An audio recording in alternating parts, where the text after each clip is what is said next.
The CBS Radio Mystery Theater presents...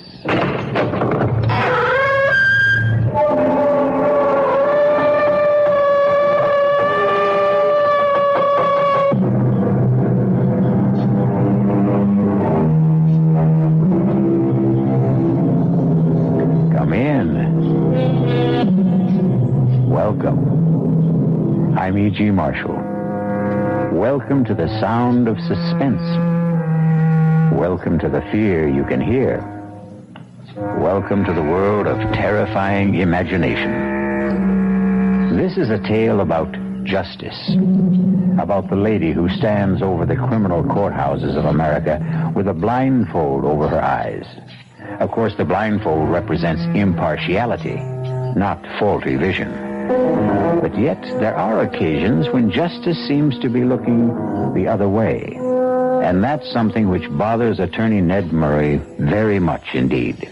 He's getting away with murder, Tony. And maybe he'll get away with another one. Maybe there's an answer. What? I've been waiting a long time to figure out what I could do for you, Ned. What kind of favor might be important to you? Now I know. Tony, you're thinking about killing Rydell.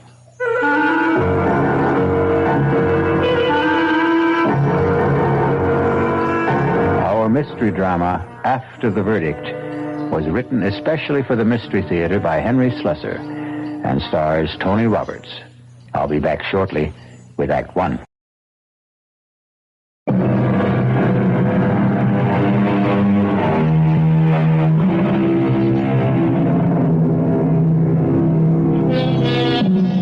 What better place to begin a story about justice than in a courtroom? This one is packed today because it's the day the jury is going to return its verdict in the case of the People versus Louis Rydell. That's Rydell over there, the thin man with the burning eyes. See the way he searches the face of every juror who takes his or her place in the jury box? It's only natural, of course, because Louis Rydell had been charged with murder. Shh, quiet now. Presiding Judge Lincoln Arthur is about to speak. The foreman of the jury will please rise. Has the jury reached a verdict in this case? We have, Your Honor. Please read your verdict to the court. We find the defendant, Louis Rydell, not guilty.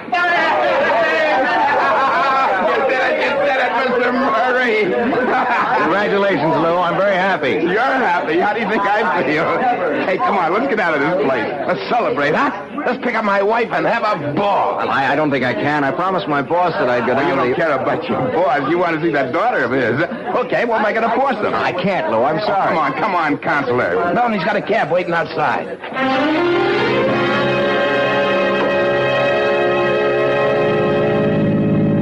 Boy, did I read those faces wrong. I thought, that's a hanging jury if ever I saw one. The only one I was worried about was that little old lady with the blue hair. You just can't tell about a jury from their faces. My last case, well, I thought they all looked friendly, but I lost. You won this one, Mr. Murray. I bet that boss of yours is real pleased. I mean, all this publicity that you got. Well, you're a regular Clarence Darrow. Look, Lou, we don't really have to talk about the fee settlement now. Why don't you and Melanie just go out and drink up a couple of bottles of champagne? Oh, Lou doesn't drink, Mr. Murray. Lou doesn't have any vices. Do you, Lou? I want to get the money settled, Counselor. Melanie here doesn't like to hear about money. She just likes to spend it. We'll drop her off at home. Hey, you promised to take me someplace. Wait for me at home, Pumpkin. Oh. Daddy will be there just as soon as he settles things with his lawyer. Okay? What choice do I have? I'll be home in an hour or two, and we'll go out to dinner. Just stay in the apartment, and don't open the door to anyone. And if you have to open the door, wear some clothes, baby. Huh?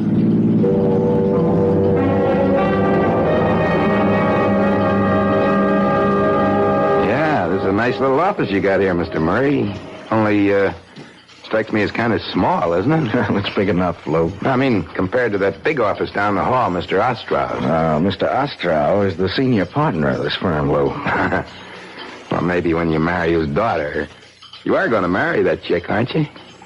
Let's get down to business, okay? I mean, the way she was hanging around that courtroom every day of the trial, I figured she was pretty stuck on you. Lou, this meeting was your idea. You said you could manage to pay about $150 a month, and that's perfectly fine with me. Sure, Mr. Murray, anything you say. We could have settled this in the taxi. I guess I just didn't want to face Melanie for a couple of hours. I needed an excuse. You understand? I suppose so. She's beautiful, isn't she? Mrs. Rydell? Oh, yes, she's very lovely. She can't help herself, you know. The way men bother her all the time. They look at her, and right away they get ideas. It's not her fault. No. She's not smart about it, though. She doesn't know the way men think. Like the way she answers the door sometimes in that sloppy housecoat. She gives people ideas. Like that kid Yost. I feel sorry for that kid, you know? I know you do. It's just too bad that he got himself mugged the day after you threw him out of the house. You wouldn't have gone through all this, and you wouldn't be owing me $150 a month. Yeah, I feel sorry for him. Kid delivers the groceries every day, gets the same eyeful every day.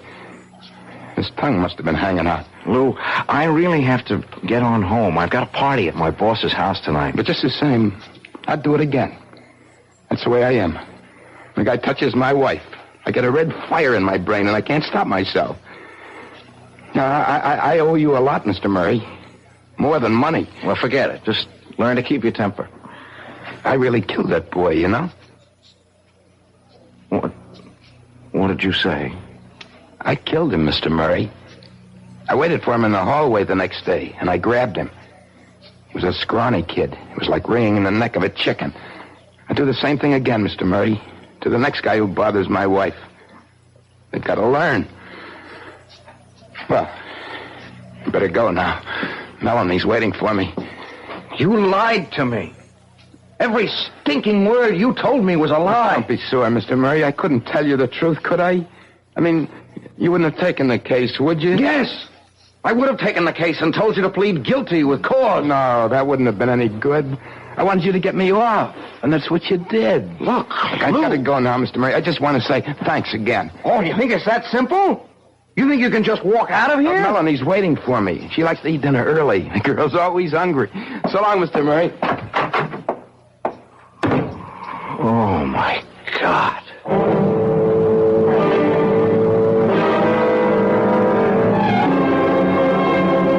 Light on the line, more on the...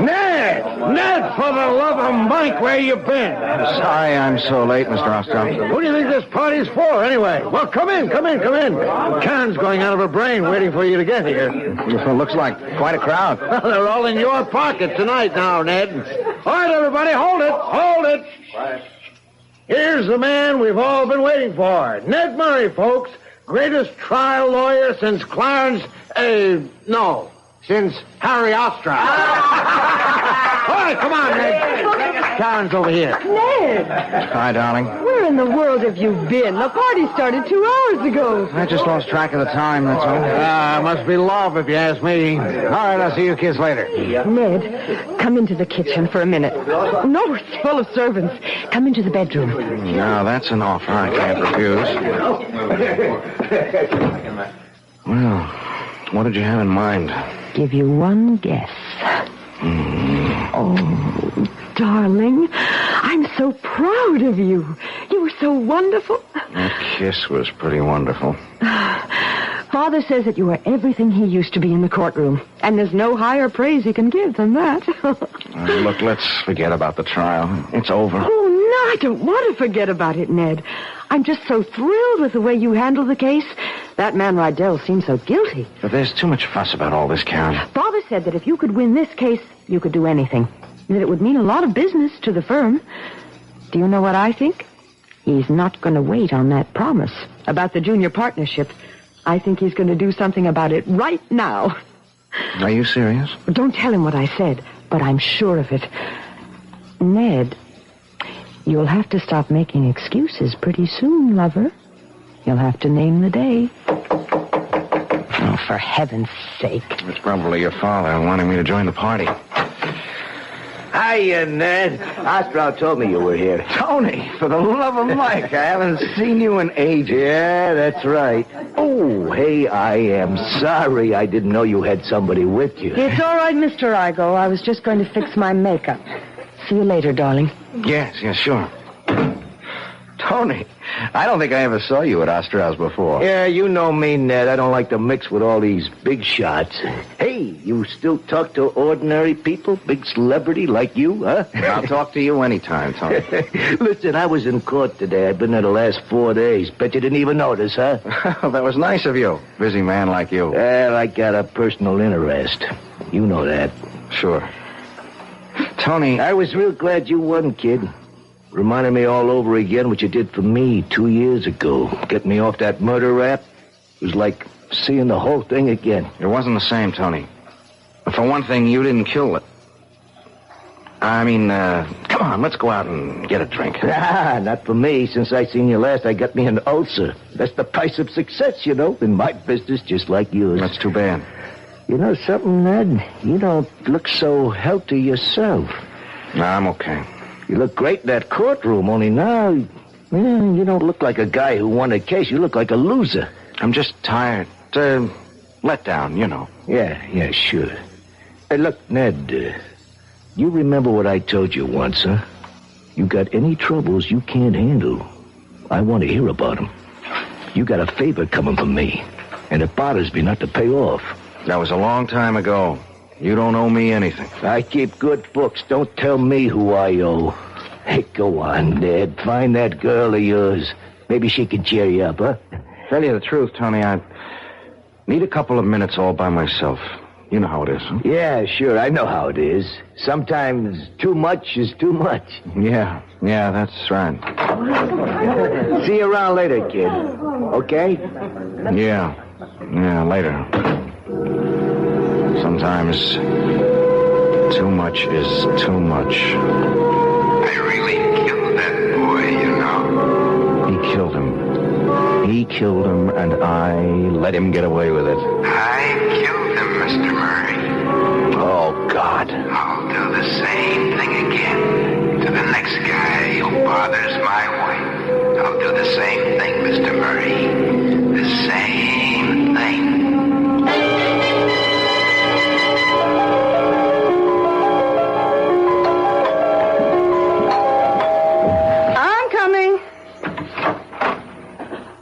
Mr. Murray. Hello, Mrs. Rydell. Oh, well, Lou isn't home, you know. Oh, he went to see Mr. Fleming about going back to the company. I knew he wasn't home. May I come in anyway? Oh, yeah, sure. Look, do you think Lou will have any trouble? I mean, getting his old job back? You know, he was their best salesman before the trouble happened. They won't hold it against him, will they? I don't know. I want to ask you a few things. Yeah? Oh, well, sure. Mrs. Rydell, before the trial, you told me your husband was the jealous type. Yeah, that's right. But you said there was never any reason for his jealousy. Do we have to go through that again? The trial's over, isn't it? Please, it's more important than you think. Why? This delivery boy, Yost. I tried to underplay Lou's anger about him in court, but he was really pretty sore about the pass he made at you, wasn't he? But I told you all that. Yes, Lou was sore. Sore. He was crazy. I didn't even want to tell him about the kid because I was afraid he'd... Well, you know... Mrs. Rydell, the trial is over, just as you said. Nobody can charge Lou with the same crime again. That's the law in this state. So you've got nothing to lose by telling me the absolute truth. About what? Lou did kill that boy, didn't he? Hey! He waited for him the next day and choked him to death. That's a dirty lie. How could you, of all people... All right. Maybe you didn't know the truth. Maybe you believed your husband the way I did. Oh, you get out of here, mister. Please, I'm not through. The reason I know this is because Lou told me himself yesterday in my office. Lou isn't going to change because of the trial. He's an insanely jealous man, and he might very well do the same thing again. Oh, you're awful. I thought you were so nice, Mr. Murray, but you're terrible. I had to let you know how things are with Lou. He got away with murder, and that makes me sick to my stomach. There's not much I can do about it, but maybe you can do something, Mrs. Rydell. Me? You can be careful. Do you understand? No! You've got to make sure he never has any reason to be jealous. Listen, if you think I play around... Even if he misunderstands your behavior, somebody else might get Lou's hands around his throat. It might even be easier for him the next time. He got away with it once. Please, Mrs. Rydell, for his sake. All right, for mine. Don't make your husband kill again.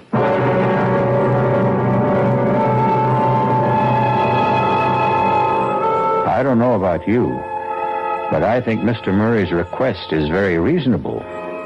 The only problem, of course, is exactly how reasonable Lou Rydell is. There's something about the man's eyes, the way his hands twitch. Personally, I don't think it would be a very good idea to wink at Mrs. Rydell. I'll return shortly with Act Two.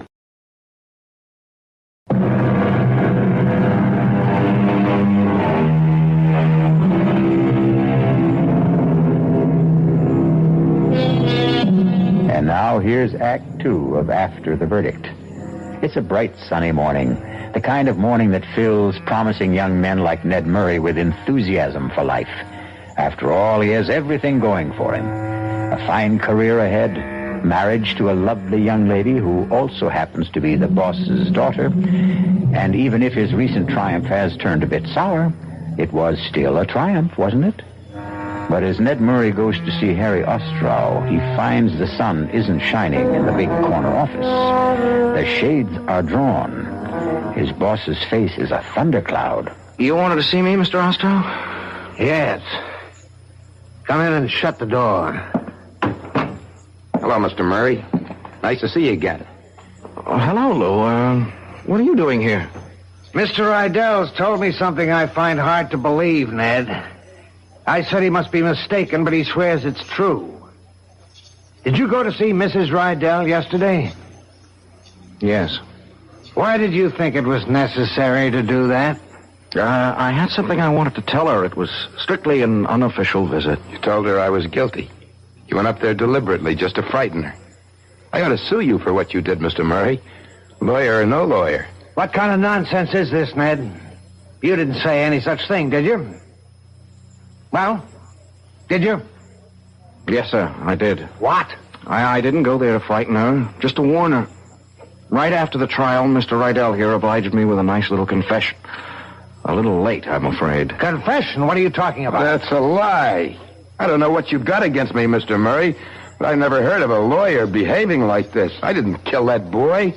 The jury said so. And Ned, please, this is all so ridiculous. Mr. Rydell put it very bluntly. He said he killed Yost. He said he'd kill again if another Yost came along. You can't do that. It's over. The trial's over. They can't put me through this again. They can't. No, Mr. Rydell, of course they can't. There's nothing to get excited about. Mr. Murray just misunderstood you, that's all. I read him loud and clear. I knew I couldn't get him back in a courtroom because of double jeopardy, but I thought if I went to the DA, he'd be a lot more careful with his hands the next time. I'll sue you. I'll sue this whole firm for slander. You hear that, Ostrow? Now, please, Ned, apologize to Mr. Rydell. Tell him you didn't mean it. Apologize? Yes, I should apologize to the state for saving his skin. Ned, you listen to me now. I don't know what went on between you and this man, and I don't care. But he's a client, understand? My client, even if you handle the case. And there's such a thing as lawyer-client privilege. Since when does it include murder? Shut up and listen to me. Anything you do reflects on me, on the way I run this firm. Mr. Rydell got a fair trial under law. Better than fair. Yes. And the jury acquitted him. That's all we have to know. You don't have any right to violate any confidences he made to you. Didn't they teach you that in law school? They taught me something else. They taught me that a lawyer's main concern was for justice. You talk about justice, huh? Go talk to that hoodlum buddy of yours, Tony Igo. If there was justice, you think that crook would be walking around loose? Tony was innocent of that murder charge. Because the jury said so. And they said the same thing about Mr. Rydell here. And that's that, my boy. Understand?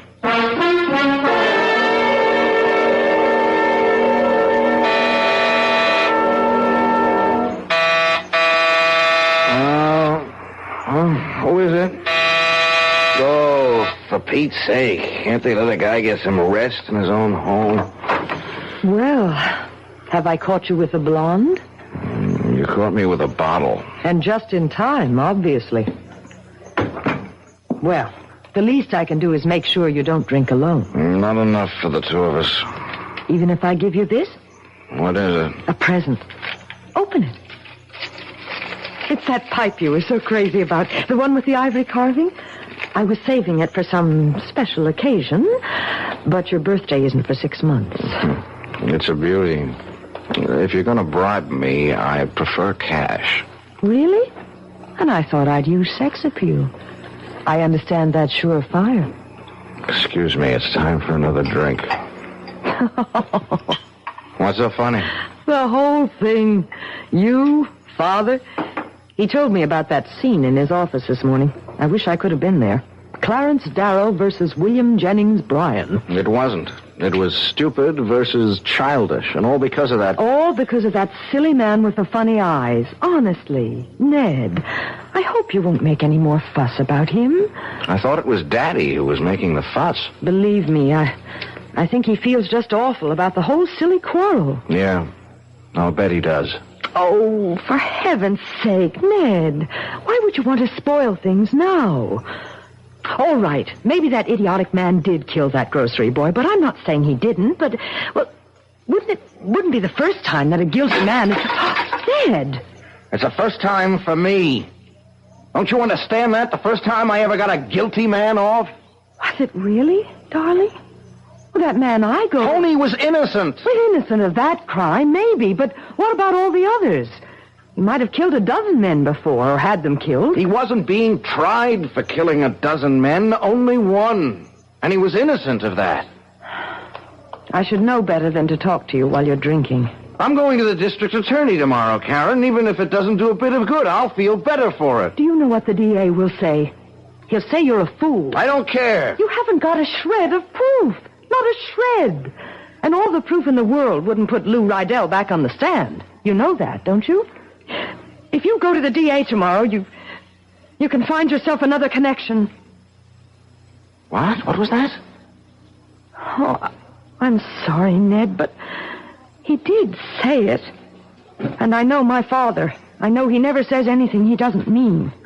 What about you, Karen? What about the connection between me and you? I waited long enough for you to get serious about me, Ned. I can wait a little longer until you come to your senses. And that's the real bribe, isn't it?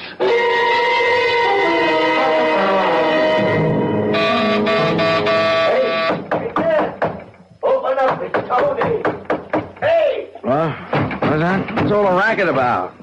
Come on, open up! All right, take it easy, will you? Give a guy a chance. Tony, what the heck are you doing here? Boy, you've really been working at it, kid. Huh? I'm an invited guest, remember? No, I guess you don't. About an hour ago, you called me up, told me to come have a drink with you. Well, here I am. Want to change your mind? No. Come on in. I told you, make mine ginger ale or something. I'll drink with you. No, it's a good thing. It's a good thing, Tony. That's about all I've got left. Just one more drink. Hey. What is this, kid? This celebration going on a long time, ain't it? I'm not celebrating now, Tony. Commiserating. That's the word, isn't it? It doesn't sound right. Commiserating. Don't ask me. I never heard it before. It means I'm feeling sorry for somebody. For who? For a dumb kid named of Yost. Dumb kid from the grocery. You mean a kid that got killed? Yeah, that's right. That got killed.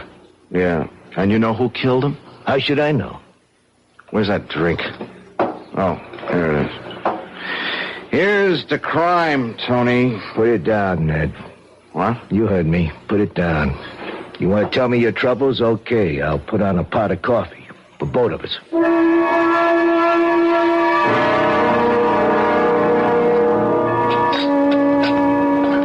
That make you feel any better? No. Well, give it time. Tony, were you listening to me? Did you hear what I told you? Yeah, I heard you. This guy, Rydell, is a kookaboo. He's getting away with murder, Tony. And maybe he'll get away with another one. Nah, next time will be different. You'll know different from one thing. Meantime, somebody gets killed. Well, what's that to you? I'm sorry. Sir, I forgot the kind of guy I'm talking to. What am I going to feel like when it happens, Tony? Well, there must be some way to nail this crumb. No, there isn't. The law protects him. Double jeopardy. A man can't be tried twice for the same crime. That's how it goes, Tony. One trial to a customer. Yeah, it's a shame, all right. They hung better guys than that, and he's walking around free as air. That's the law, Tony. Yeah, the law. Okay, if it bothers you so much, stop him. Yeah. Tell me how. Everybody else has to pay the penalty, right? Why not him? It's too late. It's too late, Tony. For the law, maybe. Huh? Want some more coffee? No. I think I'll get myself a cup. Yeah, maybe there's an answer. What? I've been waiting a long time to figure out what I could do for you, Ned. What kind of favor might be important to you. Now I know. How do you mean, favor? Well, it won't be just for you. I'd be doing everybody a favor, the whole state, right? Only when it happens, I mean it for you, Ned. Remember that. Hey, it's good coffee. Well, see you around. Tony, wait a minute. Oh, it's getting late, kid. I have to go. What was that you just said? What's in your mind? Nothing. Come on, I did my good deed for day. Let me out of here now, huh? I want to know what you meant by a favor. You know what the word means. You're thinking of killing Rydell. Oh, you see too many movies. Tony, don't be crazy. I don't want that kind of favor, understand? Yeah, sure. Just let him loose, huh? So what if he gets away with murder, huh? Plenty of guys do that. You told me yourself, a nut like Rydell, he's a sure thing to try it again. Killing him is no answer. Sure, so let some other slobs get knocked off, huh? That's better. I didn't mean all those things I said, Tony. You got the wrong idea. This guy didn't kill a grocery boy. He's killing you too, buddy, and that's what I care about. But you got nothing to be afraid of. Nothing's gonna rub off on you. I know my business, just like you know yours. So long, kid. Tony! Usually it's a very good thing to have friends. Loyal friends who are always willing to do you a favor. But it looks as if Tony Igo is going to do a good deed by committing a very bad deed. The question is, can one murder avenge another? We'll find out shortly when we return with Act 3.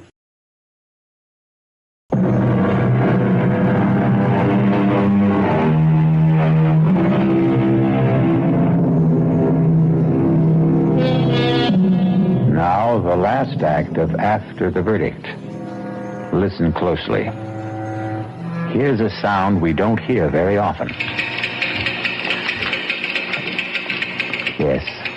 What with all these electric clocks and digital clocks and electronic clocks, the good old-fashioned ticking that marks off the minutes and hours of the night is rarely heard.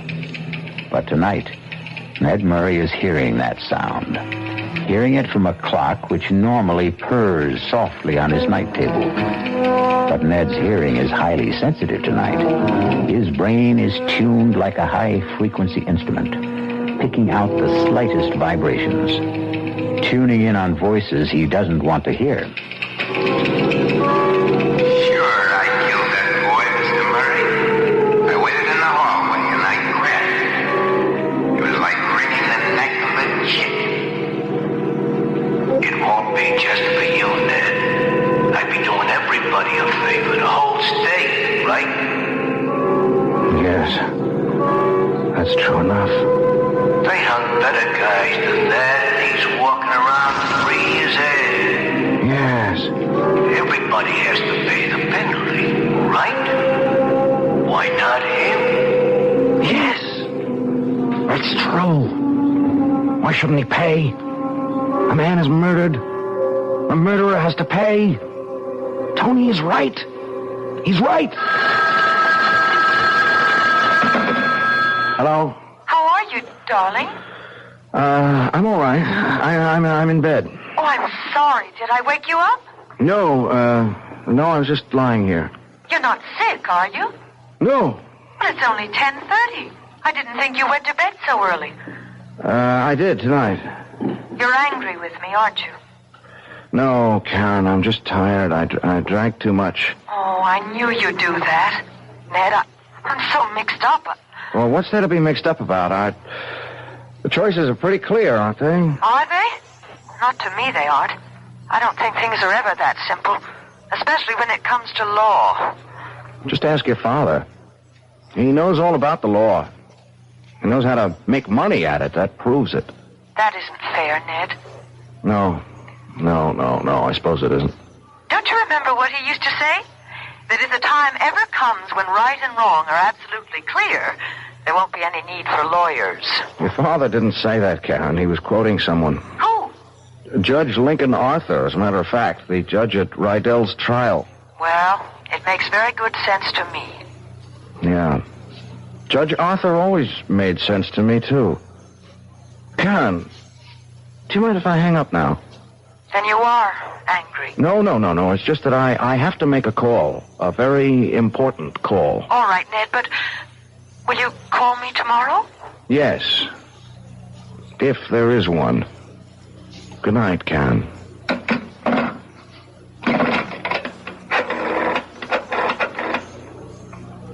Information? Can you give me the number of Judge Lincoln Arthur?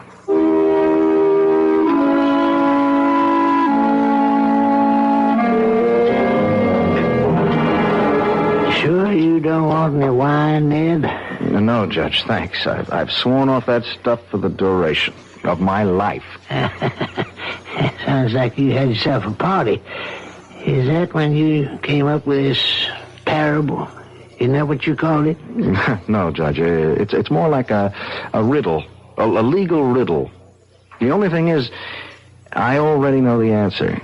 All right. Let's see if I know it. It's about a lawyer. A criminal lawyer who defends somebody for murder and does it successfully. He's convinced of his client's innocence, understand? And that helps him get the acquittal.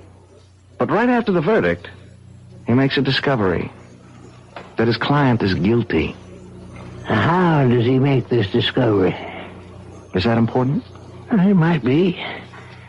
Was it on evidence that had appeared at the trial?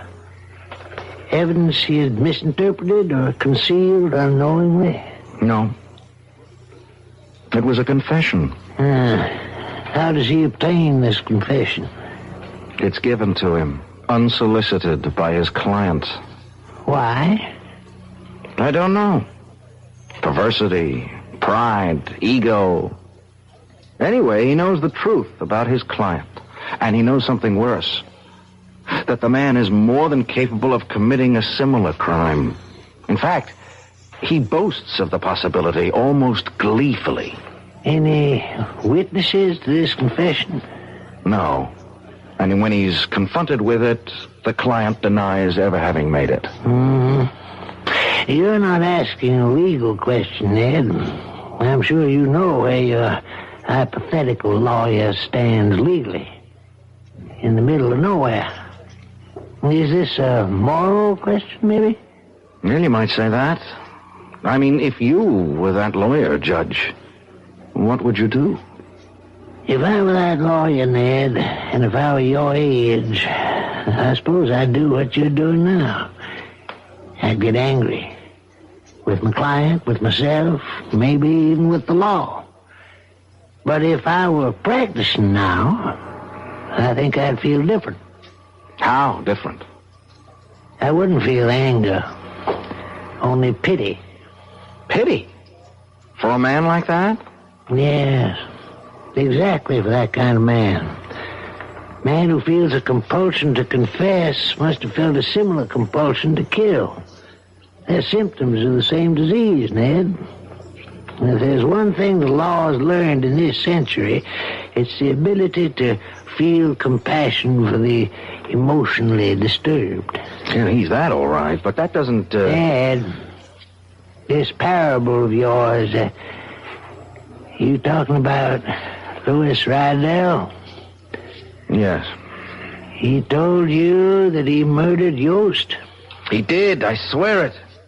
In my office, the same day of the verdict. He knew he was safe enough that he couldn't be indicted again. Yeah, the rationale of the irrational. What?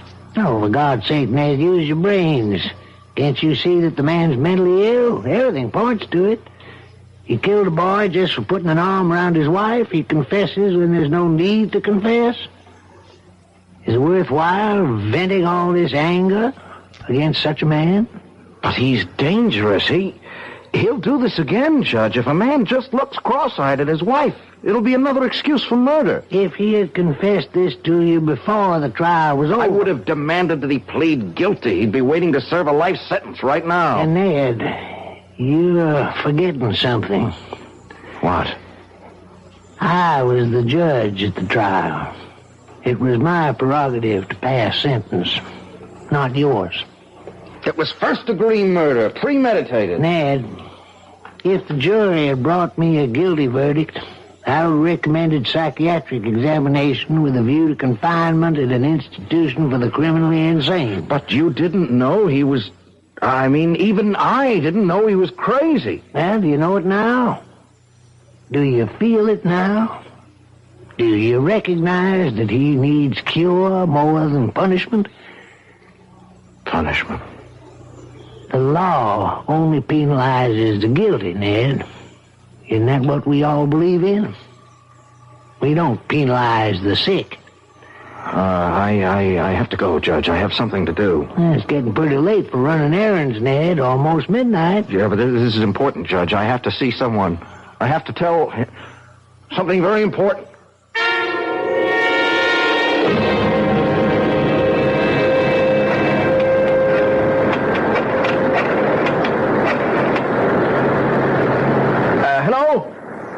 Is this Lucerne Dispatching? My name's Ned Murray. I'm a friend of Tony Igo. No, Murray. That's the last name, not the first. Look, it's very important that I reach Tony as soon as possible, only this is the only number he ever gave me to reach him. But he's got to have a home phone, right? So help me, it's important. It's a matter of... Look, who am I speaking to? Lady, please, I'm in a phone booth and it's pouring like hell and I'm getting soaked.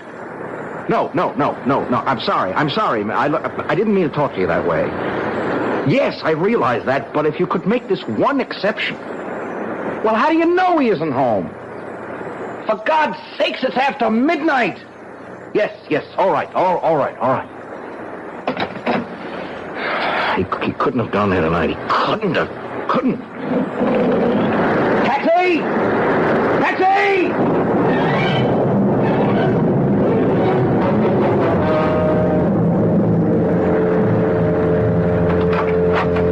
Lou, is that you?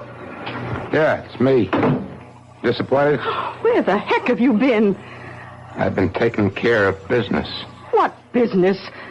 Since when do you sell shoes in the middle of the night? I was taking care of some competition. That's what I was doing. What are you talking about? Go on, pretend you don't know. But I don't know. I don't know what you're talking about. You know something, Melanie? You make a rotten liar. I'm not lying. For God's sake, Lou, will you stop staring at me like that? I'm looking at you the way other men look at you. What other men? The one who comes around here every day when I'm out pounding the pavements, peddling those lousy shoes to those stores. Oh, Lou, nobody comes around. You're just in one of those crazy jealous moods again. Well, I got news for you, Pumpkin. There's one boyfriend who's not coming around anymore. Are you still talking about that poor, dumb grocery boy? Lou, I told you there was... No, I'm talking about the old guy. The one with the white hair. The one who's been hanging around here all night, looking up at our window, waiting to make sure that the coast is clear. You're crazy. Crazy. I don't know any white-haired guys. Well, you'll never get to know this one, because he's got something wrong with him, baby. He's got a carving knife in his stomach. Lou. Oh, my God, no. No, you didn't. Yes, I did. So you can forget about seeing your lover boy tonight, baby. You can just forget it. You'll have to be satisfied with just me. Lou, just tell me it isn't true. Tell me you didn't kill anyone. It wasn't the first time, Pumpkin. If you keep up the way you're going, it won't be the last. In fact, the next one might be you. Oh my God. Those police cars. They're coming here.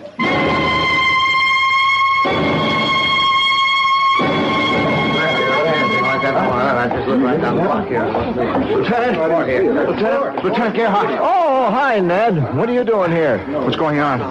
What's all the crowd about? Oh, wait a minute. You know the victim, don't you? Is that why you're here? You get a tip or something? Victim? Who? Tony Igo. Tony! Somebody used a knife on him. Oh, God. Ironic, isn't it? Probably a dozen guys wanted Tony Igo knocked off, and how's he get it? From a jealous husband. Is he dead? Yeah, he's dead. And it was your ex-client who did it, that guy Rydell. He caught Tony hanging around the building watching the place. Rydell claims he was after his wife. You know about this, Ned? It's not true. It's not true, Lieutenant. He didn't even know the woman. Then what was he doing here? A favor. He was doing somebody a favor. What are you talking about? Look, where's Rydell now? Upstairs, answering questions. He won't get away. Not like the last time, Counselor. Yes, it won't be like the last time. Excuse me. Hey, where do you think you're going? I want to see him. He's entitled to talk to a lawyer, isn't he? You must be nuts yourself. Half a dozen witnesses saw him do it. Can I go up, Lieutenant? You mean you'll defend that screwball again? He's out of his mind. Don't you know that? Yes, I know. And that's what I'll try to prove. Now, will you please let me see my client?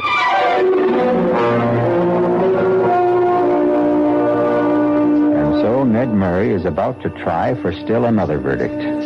This time a verdict which will carry a punishment more befitting to the crime.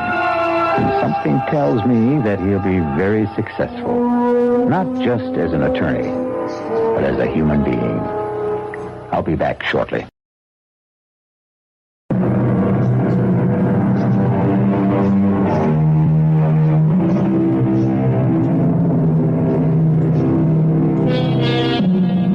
Some time ago, a man named Thomas de Quincey said, "If once a man indulges himself in murder, very soon he comes to think very little of robbing. And from robbing, he comes next to drinking and Sabbath breaking, and from that to incivility and procrastination." Let that be a lesson to all of you. This quotation and this story have come to you through the courtesy of our Radio Mystery Theater.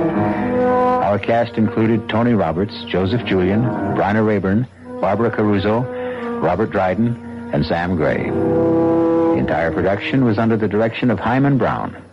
And now, a preview of our next tale. Steve, Manny and LaFaro got it tonight. Wounded? Dead. Oh, no. Manny's wife just had a baby. She's still in the hospital. Start packing a bag right now, Steve. Am I going somewhere? Paris, and anywhere else you feel it necessary to go from there. Paris? Now, don't get happy. It's not exactly a vacation, Steve. You're in for plenty of trouble. This is E.G. Marshall inviting you to return to our Mystery Theater for another adventure in the macabre. Until next time, pleasant dreams.